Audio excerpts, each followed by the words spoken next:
Welcome back, Big Mush 9000. An exciting video today. We finally get to start fruiting out some mushrooms and spawning some bulk substrates. I just want to say a huge thank you to everyone who's been following along, watching and subscribing. It's been really awesome to see all your views and likes and comments. I really appreciate it. Let's get right into it. Let's make some substrate for this grain spawn. It's really easy. We're just making some CVG, Coco Coir, Gypsum and Vermiculite. Check it out. So here you can see we have some Vermiculite, some Gypsum or drywall, and some Coco Coir.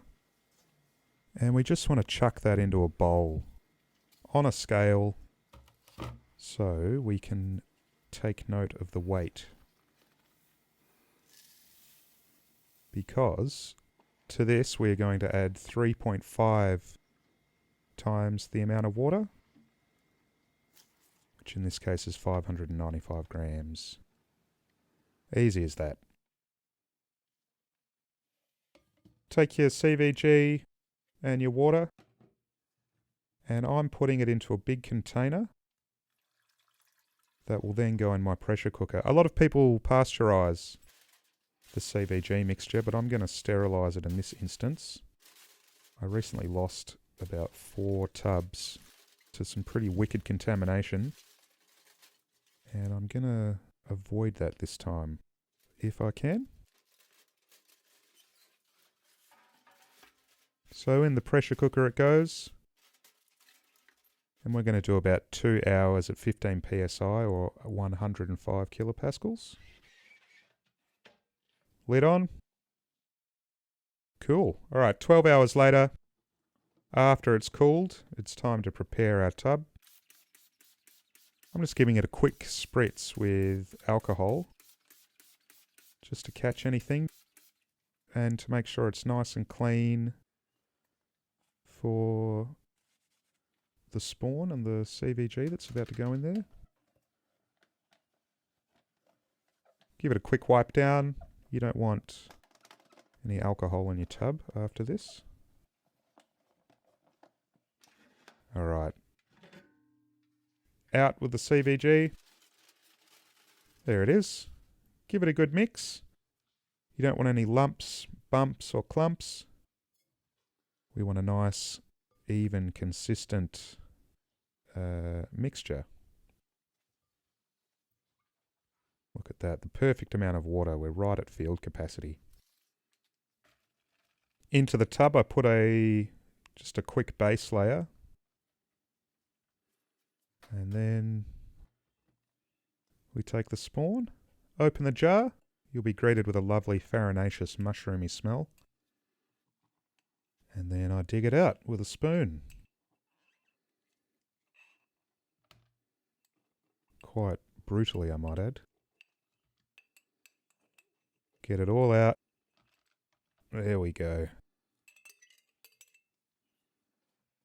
And now we want to break it up into individual grains of rice, just to get a nice, consistent, even mixture between the CVG and the spawn.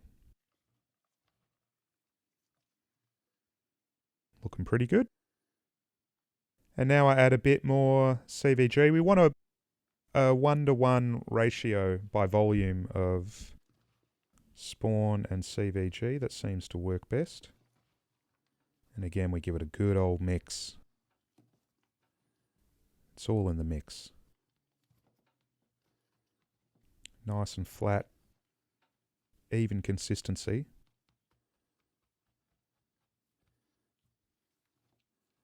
And to that we add about 1 centimetre of CVG on top as like a pseudo casing layer. Just like so. And then we give it a good old mist for about 30 seconds just to hydrate the CVG. We flatten it again. A nice flat surface for the mycelium to eventually colonize. We put the lid on. And that's it. You'll notice here that the mycelium is already starting to heal. And there's some metabolic activity. We can see the condensation on the tub there. And after about 10 or so days, it'll look something like this. This is a nice fully colonized tub. And there you have it. After not too long, you're going to have some beautiful mushrooms just like these, bursting out of your CVG. Not quite the canopy I was after in this instance, but I'll take it nonetheless. Alright, thanks for watching, and I'll see you in the next video.